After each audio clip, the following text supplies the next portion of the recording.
పవిత్ర పట్టమన్న ఒడిశాలోని పూరిలో సముద్ర తీరానున్న ఈ నగరం దాని సాంస్కృతిక మరియు ఆధ్యాత్మిక ప్రాముఖ్యతతో ప్రసిద్ధి చెందింది. జగన్నాథ ఆలయం విశ్వాసం మరియు మర్మం యొక్క దీపస్తంభంలా నిలుస్తుంది. ఇది భక్తుల హృదయాలలో ఒక ప్రత్యేక స్పహనం కలిగి ఉంది. విష్ణువు అవతారమైన జగన్నాథునికి అంకితం చేయబడిన ఈ పురాతన ఆలయం శతాబ్దాలుగా యాత్రికులను మరియు పండితులను ఆకర్షించింది. ఇది ఒక ఆధ్యాత్మిక కేంద్రంగా నిలిచింది. దాని ఎత్తైన శిఖరాలు, శక్తివంతమైన ఆచారాలు మరియు చమత్కారమైన ఇతిహాసాలు అద్భుతం మరియు భక్తి యొక్క ఆరాను సృష్టిస్తాయి. ఈ ఆలయం ఒక మర్మమూన ప్రపంచాన్ని ఆవిష్కరిస్తుంది. ఈ ఆలయం అతీంద్రియ అనుభవాల నిధి. ఇక్కడ దైవం మరియు మానవుడు ఒకటవుతారు. ఇది భక్తులకు ఒక ప్రత్యేక అనుభూతిని అందిస్తుంది. నిర్విరామంగా నిర్వహించే రోజువారీ ఆచారాల నుండి తర్కానికి అందే అనిర్వచనీయ దిగ్విషయాల వరకు ఈ ఆలయం ఒక మౌన అనుభవాన్ని అందిస్తుంది. జగన్నాథ్ ఆలయం అసాధారణ ప్రపంచంలోకి ఒక సంగ్రహావలోకనం అందిస్తుంది.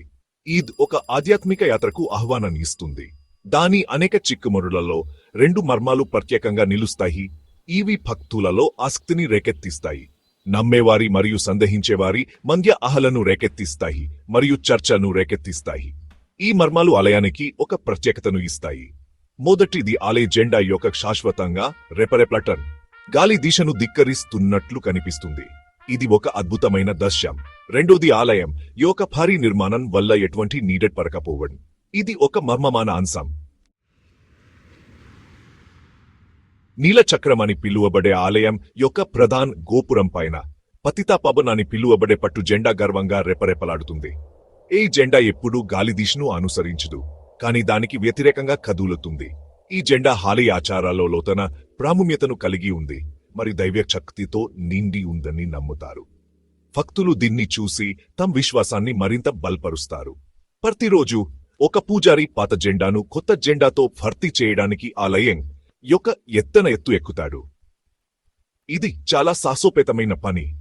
ఈ రోజువారీ ఆచారం కేవలం ఒక సంప్రదాయం కాదు, ఇది విశ్వాసం యొక్క చర్య మరియు ఆలయంలో నివసిస్తుందని నమ్ముతున్న దైవిక సాన్నిధ్యానికి నిదర్శనం.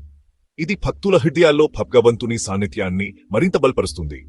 జెండా కూడా జగన్నాథుని సర్వవ్యాప్తికి చిహ్నం. తన భక్తులను చూస్తూ మరియు వారిని మోక్షం వైపు నడిపేస్తుంది. ఇది భక్తుల కోసం ఒక మార్గదర్శకంగా ఉంటుంది. అయితే ఈ ఆచారాన్ని నిజంగా అద్భుతంగా చేసేది జెండా యొక్క అనిర్వచనీయ ప్రవర్తన. ఇది ఎల్లప్పుడూ గాలి దిశకు వ్యతిరేకంగా కదులుతుంది. గాలి దిశతో సంబంధం లేకుండా పతితాపవన ఎల్లప్పుడూ వ్యతిరేక దిశలో రెపరెపలాడుతుంది. ఇది ఒక అద్భుతమైన దృశ్యం. ఈ క్రమరాహిత్యం శతాబ్దాలుగా పరిశీలకులను ఆశ్చర్యపరిచింది. అనేక సిద్ధాంతాలు మరియు వివరణలకు ఆజ్యం పోసింది. ఇది ఒక మిస్టరీగా మిగిలిపోయింది. ఎప్పుడు రెపరెపలాడే జెండా యొక్క మర్మం శాస్త్రీయ తార్కికం మరియు ఆధ్యాత్మిక నమ్మకాల మధ్య నిరంతర చర్చకు దారితీసింది. కొందరు వాయుగతి శాస్త్ర సూత్రాలు మరియు ఆలయం యొక్క ప్రత్యేక నిర్మాణ రూపకల్పన ద్వారా ఈ దిగ్విషయాన్ని వివరించడానికి ప్రయత్నిస్తారు.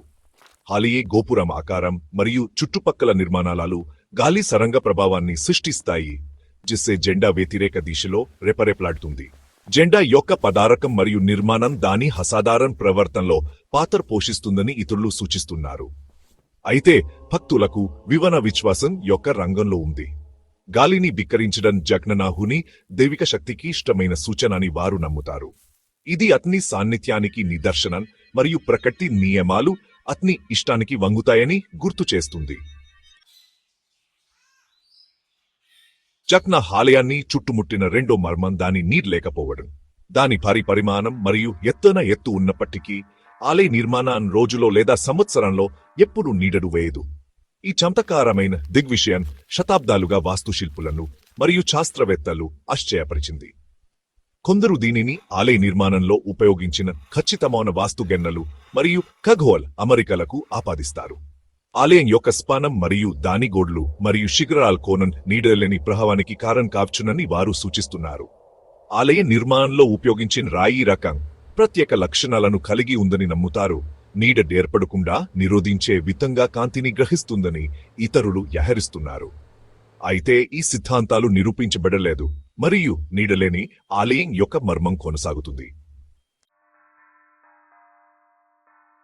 కాదో విభాగం దైజో జోకమలేక చకచక్యమైన రూపకల్పన ఎప్పుడూ రెపరెపలాడే జెండాలాగా ఆలియన్ యొక్క నీడ లేకపోవడాన్ని తరచుగా విశ్వాసం దక్కోన్లో అర్థం చేసుకుంటారు. ఈ దిగ్విషయం జగ్నాసుని దైవిక శక్తి యొక్క అభివ్యక్తి అని భక్తులు నమ్ముతారు. అతను ఆలయాన్ని తన దివ్య ఆరాలో కప్పి ఉంచుతాడని, సూర్యకిరణాలకు కనిపించకుండా చేస్తాడని వారు నమ్ముతారు. వారికి నీడలేని ఆలయం జగ్నాహుని సర్వవ్యాప్త సాన్నిధ్యం యొక్క చిహ్నం. అతను సర్వవ్యాప్తి మరియు భక్తిక ప్రపంచం యొక్క పరిమితులను అధిగమిస్తాడని గుర్తుచేస్తుంది. శాస్త్రీయ వివరాలు ఈ దిగ్విషయాన్ని రహస్యం చేయడానికి ప్రయత్నిస్తున్నప్పటికీ ఆధ్యాత్మిక వివరణ ఆలయం యొక్క పవిత్రత మరియు మర్మం యొక్క ఆరాకు జచ్చేస్తుంది. ఇది భక్తుల విశ్వాసాన్ని బలపరుస్తుంది మరియు ఆలయ గోడ్లలో నివసించే దైవిక శక్తిపై విశ్వాసాన్ని బలపరుస్తుంది. 6వ విభాగం సుదర్శన్ చక్రం యొక్క ఇతిహాసం. జగన్నాథ్ ఆలయం యొక్క మరో చమత్కారమైన అంశం సుదర్శన్ చక్రం, విష్ణువు యొక్క దివ్య చక్రం యొక్క ఇతిహాసం. ఆలయంలోని అసలు దేవతలు ఒక ప్రత్యేక కలప నుండి చెక్కబడి సుదర్శన్ చక్రాన్ని కలిగి ఉన్నారని చెబుతారు. చక్రం పూరికి తీసుకురాబడినప్పుడు అది చాలా తీవ్రమైన వేడిని విడుదల చేసింది. అది మొత్తం నగరాన్ని కాల్చివేసే ప్రమాదం ఉంది. నగరాన్ని రక్షించడానికి జగ్నాహుడు చక్రం యొక్క వేడిని గ్రహించి తాన్ భక్తులకు సురక్షితంగా మార్చాడు. సుదర్శన్ చక్రం కేవలం పౌరాణిక ఆయుధం కాదు, ఇది దైవిక శక్తి మరియు రక్షణకు చిహ్నం. ఆలయంలో దాని ఉనికి చెడును దూరం చేస్తుందని మరియు భక్తులపై ఆశీర్వాదాలు కురిపిస్తుందని నమ్ముతారు. 7వ విభాగం మహాప్రసాదం, ఆత్మకు ఆహారం. జగ్నాథ్ ఆలయం దాని ప్రత్యేకమైన మహాప్రసాదం జగ్నాహునికి అందించే ఆహారం కోసం కూడా ప్రసిద్ధి చెందింది. ప్రపంచంలోనే అతిపెద్దదిగా భావించే భారీ వంటదిలో తయారు చేసిన మహాప్రసాదం దైవాశీర్వాదాలతో నిండి ఉందని నమ్ముతారు. మహాప్రసాదం తయారీ మరియు పంపిణీ ఒక విస్తృతమైన ఆచారం, సంప్రదాయం మరియు పరిశుభ్రతకు కట్టుబడి ఉంటుంది. మహాప్రసాదంలో పాల్గొనడం శరీరం మరియు ఆత్మను శుద్ధి చేస్తుందని, వారిని దైవానికి దగ్గర చేస్తుందని భక్తులు నమ్ముతారు. మహాప్రసాదం జగన్నాథుని కరుణకు మరియు తన భక్తులకు శారీరకంగా మరియు ఆధ్యాత్మికంగా పోషించాలనే అతని కోరికకు చిహ్నం. నిజమైన భక్తి అంటే తన్ను తాను పూర్తిగా దైవానికి అర్పించడమేని ఇది గుర్తు చేస్తుంది. 8వ విభాగం నిశ్శబ్ద సముద్రం ఇంకా పరిష్కరించబడిన మర్మం. ఆలయ గోడ్లకు ఆవల్ మరో మర్మం విప్పుతుంది. నిశ్శబ్ద సముద్రం యొక్క చిక్కు సాధారణంగా గర్జించే విస్తారమైన బంగారా శాతం జగ్నాథ్ ఆలయం దగ్గర ఆశ్చర్యకరంగా ప్రశాంతంగా ఉంటుంది. ఈ అసాధారణ ప్రశాంతత శతాబ్దాలుగా శాస్త్రవేత్తలను ఆశ్చర్యపరిచింది మరియు స్థానిక జానపద కథలకు అజయం పోసింది. తీర ప్రాంతం యొక్క ప్రత్యేక భౌగోళిక లక్షణాలు బలమైన అలలకు వ్యతిరేకంగా సహజ అవరోధాన్ని సృష్టిస్తాయని కొందరు భావిస్తున్నారు. సముద్రం యొక్క ప్రశాంతత జగ్నాహుని దైవిక సాన్నిధ్యానికి గబోరా చిహ్నం అని ఇతరులు నమ్ముతారు. కారణం ఏమైనప్పటికీ నిశ్శబ్ద సముద్రం ఇప్పటికే చమత్కారమైన జగ్నాథ్ ఆలయం యొక్క ఆరాకు మరొక పొరను జచ్చేస్తుంది. విశ్వాసం మరియు నమ్మకం యొక్క శక్తి చాలా ఆహించని విధంగా వ్యక్తమవుతుందని ఇది గుర్తు చేస్తుంది. 9వ విభాగం ముగింపు, నమ్మకం యొక్క గుండెలోకి ఒక ప్రయాణం. జగన్నాథ్ ఆలయం దాని మర్మమైన ఆరా మరియు చమత్కారమైన మర్మాలతో కేవలం ఆరాధన స్థలం కంటే ఎక్కువ. ఇది ఒక ఆధ్యాత్మిక కేంద్రం, ఒక చారిత్రక కట్టడం మరియు ఒక సాంస్కృతిక వారసత్వం. ఇది విశ్వాసం యొక్క శక్తికి మరియు తెలియని వాటితో శాశ్వతమైన మానవ మోహానికి నిదర్శనం. భక్తుల ఆరాధన, వారి ఆచారాలు మరియు వారి నమ్మకాలు ఈ స్థలాన్ని ప్రత్యేకంగా నిలబెడతాయి. ఆలయం యొక్క మర్మాలు శాస్త్రం ద్వారా వివరించబడిన లేదా దైవిక జోక్యం యొక్క చర్యలుగా స్వీకరించబడిన ఆకర్షించడం మరియు ప్రేరేపించడం కొనసాగుతాయి. ఈ మర్మాలు తరతరాలుగా భక్తులను ఆకర్షిస్తున్నాయి. గాలిని ధిక్కరించే జెండా, నీడలేని నిర్మాణం, సుదర్శన్ చక్రం యొక్క ఇతిహాసం, మహాప్రసాదం మరియు నిష్పత సముద్రం ఊహంచాలన్నీ తర్కం మరియు కారణం యొక్క సరిహద్దులను అధిగమించే అనుభవాన్ని సృష్టించడానికి ఒకదానితో ఒకటి ముడిపడి ఉంటాయి. ఈ అనుభవం భక్తుల హృదయాలలో ఒక ప్రత్యేక స్థానం కలిగి ఉంది. జగన్నాథ్ ఆలయం యొక్క మర్మాల యొక్క ఈ అన్వేషణ కేవలం ప్రారంభం మాత్రమే. ఇంకా అనేక కప్లు, అనేక రహస్యాలు ఈ ఆలయంలో దాగి ఉన్నాయి. తదుపరి భాగంలో మేము ఆలయ ఆచారాలు, ఇతిహాసాలు మరియు శతాబ్దాలుగా లక్షలాది మంది భక్తుల జీవితాలపై దాని ప్రగాఢ ప్రభావాన్ని లోతుగా పరిశీలిస్తాము. ఈ ప్రభావం ఎలా వారి జీవితాలను మార్చిందో తెలుసుకుంటాము.